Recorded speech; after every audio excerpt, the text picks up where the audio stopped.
Team பசங்க எல்லாரும் ஒன்னா சேர்ந்து ஒரு 5 மாசத்துக்கு முன்னாடி ஒரு ஆலமரம் ஒன்று வச்சோம். இப்போ அந்த ஆலமரம் ஒரு 2 உயிரை கொடுத்துருக்கு. அதாவது ஒரு குடும்பத்தையே காப்பாத்திருக்கு. நாங்க எல்லாரும் எங்க ஊர் பஸ் ஸ்டாப்ல ஒரு ஆலமரம் வைக்கலாம்னு சொல்லிட்டு ஒரு 5 மாசத்துக்கு முன்னாடி ஒரு வயல்ல இருந்து ஒரு மண்பானையில ஒரு ஆலமரத்தை எடுத்து கொண்டு வந்து வச்சோம். அப்ப அதோட அடிவேர்லாம் கட் ஆயிடுச்சு. எங்க வருமா இல்லையான்னு சொல்லிட்டு ஒரு நம்பிக்கையில வச்சு விட்டோம். டீம் பசங்க எல்லாருமே டெய்லி வந்து காலையிலையும் சாயந்தரமும் தண்ணி ஊற்றி ஒரு 3 வாரமா வளருதான்னு பார்த்துக்கிட்டே இருந்தோம். அதுக்கப்புறம் மழை காலம் வந்துட்டு ஒரு 2 மாசம் இந்த பக்கம் வரவே இல்லை. 2 மாசம் கழிச்சு வந்து அந்த ஆலமரத்தை பார்க்கும்போது நல்ல பச்சை பச்சை 3 அடி உயரத்துக்கு வளர்ந்துருந்துச்சு. எங்களோட நம்பிக்கையும் இயற்கையும் மேல இந்த கடவுள் அந்த ஆலமரத்தை கைவிடல, நல்லாவே வளர்ந்துருந்துச்சு. நாங்களும் இனி ஆலமரத்தை மாடு எதுவும் தின்றக்கூடாதுன்னு சொல்லிட்டு முள்ளுக்கொப்பு ஓலெல்லாம் போட்டு நல்லா கவர் பண்ணி வச்சிருந்தோம். 2 மாசம் நல்லா தண்ணி ஊற்றி பார்த்துக்கிட்டு தான் இருந்தோம். நேற்று டீம்ல ஒரு பையன் காலேஜ் போயிட்டு வரும்போது ஆலமரத்தை பார்த்துருக்கோம். ஆலமரத்தை மாடு தின்னுட்டு நாங்களும் பைக் எடுத்துட்டு வந்து ஆலமரத்தை பார்த்தா மேல இருந்த தண்டெல்லாம் நல்லா சாப்பிட்டு அடித்தண்டு மட்டும்தான் இருக்கு. இன்னும் கொஞ்சம் நல்ல முள்ளுக்கொப்புலாம் போட்டு கவர் பண்ணலாம் சொல்லிட்டு பார்த்தா உள்ள ஒரு குருவி கூடு இருக்கு. அந்த கூட்டுக்குள்ள பார்த்தா ஒரு 2 குட்டி குருவி இருக்கு. நாங்களே எங்களோட நம்பிக்கையில ஒரு ஆலமரத்துக்கு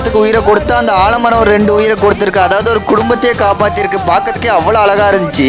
அந்த குருவியை பார்த்த உடனே அப்படியே விட்டுட்டு மரத்துக்கு மட்டும் தண்ணி ஊத்திட்டு அந்த குருவி பறந்த பிறகு வேலி போட்டுக்கலாம்னு சொல்லிட்டு முடிவு பண்ணிட்டு வந்துட்டோம்.